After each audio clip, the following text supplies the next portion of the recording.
Hello and welcome to the first ever FastNetMon podcast. My name is Rhiannon and I am the social media manager at FastNetMon.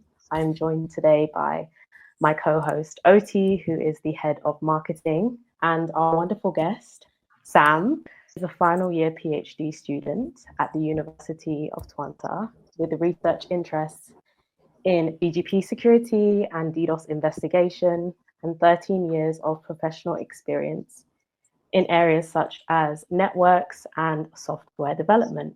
So today's episode is all about DDoS scrubbing landscapes. Outi, before we get started, I'm going to pass over to you to explain to our audience what DDoS scrubbing is, just in case any of them are new to the topic. Yeah, thanks, Rhiannon. I'm super excited to do this as well. And thanks, Sam, for joining us. For those that are either new to the topic or new to network security more broadly, so you can think of a DDoS scrubbing center as sort of like an industrial scale, high capacity security checkpoint for your network traffic. So it receives all of your incoming traffic, it identifies the malicious one, removes it, and then tunnels back the clean, legitimate traffic. We also have really a lot of resources and articles and blog posts on the fastnetmon.com blog and website. So if anyone wants to take a sort of more introductory course into DDoS scrubbing, just head there and check it out. There's a lot of nuance to this, and there's different ways to do it. But I think one of the good talking point for this conversation is the two main ways of doing DDoS scrubbing, which is on-demand and always-on. And this is also very much something that Sam looked into in his research. There was also a lot of other topics that Sam, you covered, which were the time that companies have the on-demand scrubbing on and the triggers, and also some pretty curious RPKI hiccups that you discovered. But yeah, let's get into it. Let's talk a little bit about your research, Sam. I actually first wanted to discuss about the data collection phase. So in order for you to study how the scrubbing centers operate, you have to figure out exactly what ASNs traffic to analyze. You mentioned there's not really like a public list, only like public sources to look into. Like, how did you actually track down the scrubbing centers, and how did you actually collect the data? All right, first of all, thanks Rhiannon and Outi for inviting me, and I'm happy to be your first guest in your first podcast. So coming back to your questions about how I found the network numbers, which we also call S numbers of the scrubbers. So we did multiple approaches. The first one is we went through the documentation of those scrubbers. We manually went through the websites of those scrubbers to see whether those numbers are mentioned there.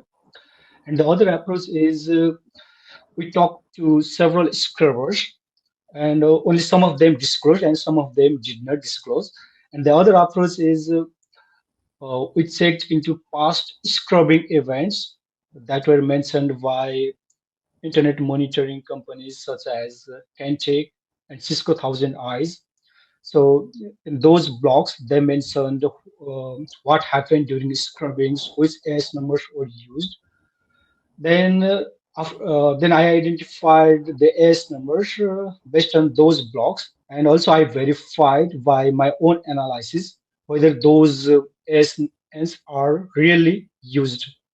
So that was the way to detect the S numbers. Yeah, that's quite interesting. It sounds like a bit of work. I guess you had how many scrubbing centers you analyzed? I remember there was Cloudflare, Magic Transit, and Redware, and some others. We thought to analyze 8 scrubbing centers or scrubbers, but later on we decided to stick with 5 because they were identified as top 5 in terms of their bandwidth capabilities, as well as a report from Forrester Web. So we sticked into the 5 one. So basically the kind of the big 5, right? And once you identified them and collected the data, so maybe for the listeners that are not really like BGP experts here, what do you actually see in the data? Like, how can you explain, looking at the routing paths, that this network is under attack or this traffic is scrubbing traffic? Like, what do you see in the data? So there is a system called root collectors, which basically collects routing data on the internet. So that was the main source for my analysis.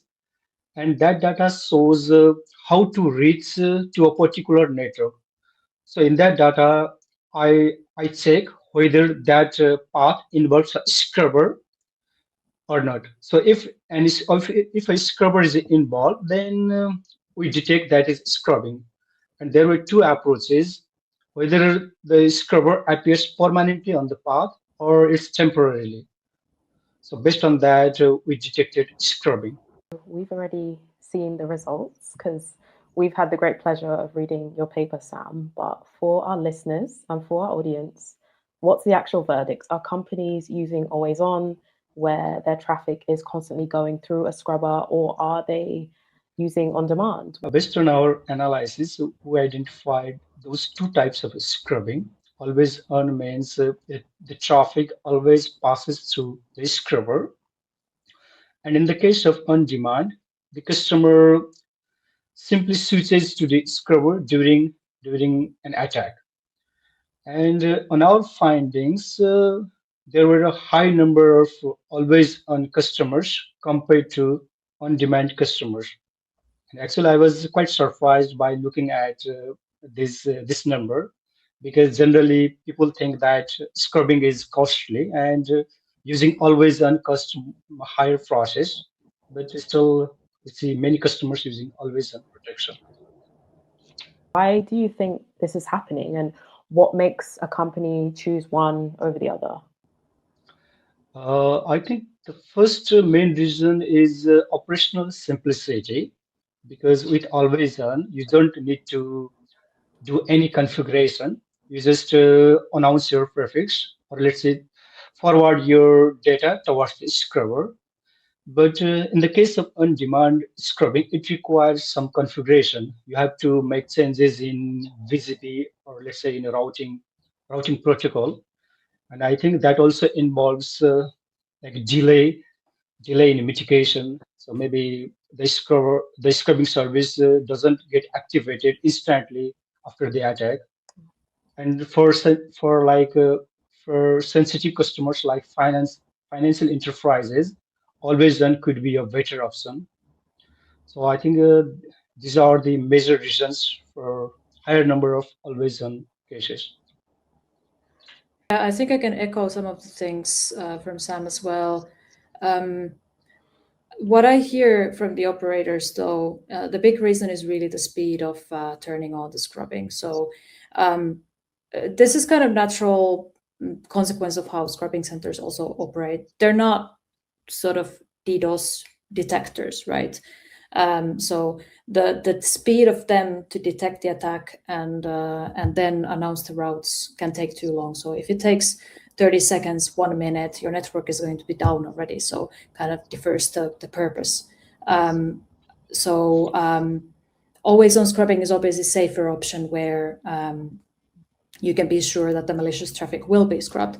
But then that leaves kind of the gap where the benefits of the on-demand are not really used. So obviously cost is one. Scrubbing is relatively expensive.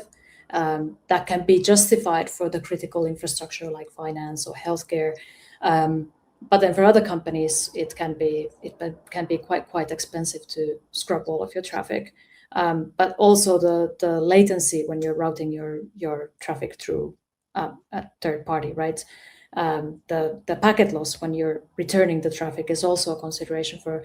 So this is something that we've actually, like at FastNetMon, we've developed a solution where we automatically detect the malicious traffic faster than scrubbing centers typically do. So our sensors are fastest in the market, where we would trigger the mitigation under a couple of seconds and divert it to a scrubbing center of your choice, right? So that's something that FastNetMon does, and I think it's also something that not a lot of people actually know about. So it is a fairly interesting solution. Great. So I guess that's why FastNetMon and scrubbing centers really go hand in hand if you're wanting to be really robust. Sam, so for the companies that are using on-demand, you found that there are two main ways that they can trigger it. So either they tell the scrubber, hey, announce our traffic for us, which is what we would call an origin change, or they pass the traffic to the scrubber upstream. What do you think is the preferred method, or what have you seen as the preferred method, and why do you think operators are choosing that? Okay, in my study, I found the dominance of upstream change model. So I think the reason is that it gives the operators flexibility to originate their prefix themselves. For example, if they have to use origin change model, then there involves RPKI based ROA registration. So that record basically tells the scrubbers are allowed to originate their prefixes. So it means if there are some ROA validated ASs, then the illegitimate announcement might be dropped. So the main point is about the flexibility that the customer can originate their prefix themselves. Outi, how does on-demand, how does the trigger work at FastNetMon? So in the context of this conversation, it would exactly be this origin change type of scrubbing activation. So technically, FastNetMon detects the attack and then uses the automation set by the network operator to announce the prefixes under attack and send them to the scrubbing center. And we also have a way to detect when the attack is over. So then we can remove the diversion automatically and everything returns to the original routing setup. But yeah, actually, a follow-up question. You did mention the validations, and I read about this interesting hiccup that you discovered while doing the study regarding the RPKI. You noticed that when some of the scrubbers started to announce the customer's network during the attack, was it 12% of those announcements came up as invalid or unauthorized or something like that? Was that correct? Yeah, it was 12%. So it means the scrubbers were not authorized to originate those prefixes in terms of RPKI. Yeah, that's quite interesting. Why do you think that happened? So according to my understanding, there might be some like hidden contracts. So in between scrubber and customers, for example, letter of authorization, where they just sign and tell scrubbers to originate their customers' prefixes. So that could be one reason, and second reason could be that operators are still reluctant to go to RPKI and ROA and ROB because of operational complexity. So that could be other reason. Sam, your data has shown that once a scrubber gets turned on, it's on for about 10.5 hours. Now, is this because DDoS attacks are lasting 10 hours, or are operators taking extra caution before they turn the scrubber off, or like are there any other reasons? Yeah, I agree that is quite a long time. So since we lack ground truth data about DDoS attacks, so we cannot confidently say that whether it was a true attack or just precautions. And we talked to one of the scrubbers, and the guy there mentioned that most of the customers they they forward their traffic to the scrubbers for a long time, for longer, even after the attack is over. That is as a precaution, to be more cautious. Very interesting. Um, well, yeah, I don't know if there's anything else you want to add to the topic of scrubbing, either of you. I think from FastNetMon's side, this is obviously a topic that is very close to our operations, and we're always expanding the scrubbing center partnerships that work with FastNetMon. One interesting thing that we are actually developing currently is our own inline solution as well. So that is not a scrubbing center per se, but it's an inline DDoS defense solution. So that will be really, really interesting addition to this stack. And yeah, we have in our blog, we have some really, really cool lab results. So Along with encouraging for everyone to go and read Sam's research, I would also like you to encourage to go and check that out, because that's a very cool thing we're doing as well. Absolutely. And Sam, it would be interesting to know what the next steps are in your research. And is there anything big that you or your team are working on that you can share? Yeah, definitely. Actually, we plan to measure the effectiveness of scrubbing, effectiveness in terms of time that scrubber takes control of internet routes, and also because we found some cases where scrubbing was activated but was not able to take control of internet routes. That means the malicious traffic were able to reach the customer. So that's the main thing we want to explore. And for that, we found the main challenge is the lack of DDoS attack data. Because the customers or the operators are not willing to share the details about the attack. They don't want to disclose when the attack started and terminated.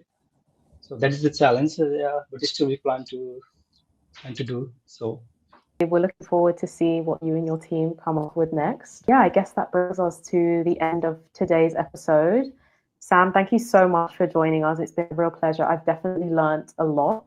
It's interesting that Always On is the preferred course of action that companies are taking. And thank you for explaining the why. And for our listeners, I hope you've also learned a thing or two. So I guess that's goodbye for today. Thank you, Outi. Thank you, Sam. And we will see you next time.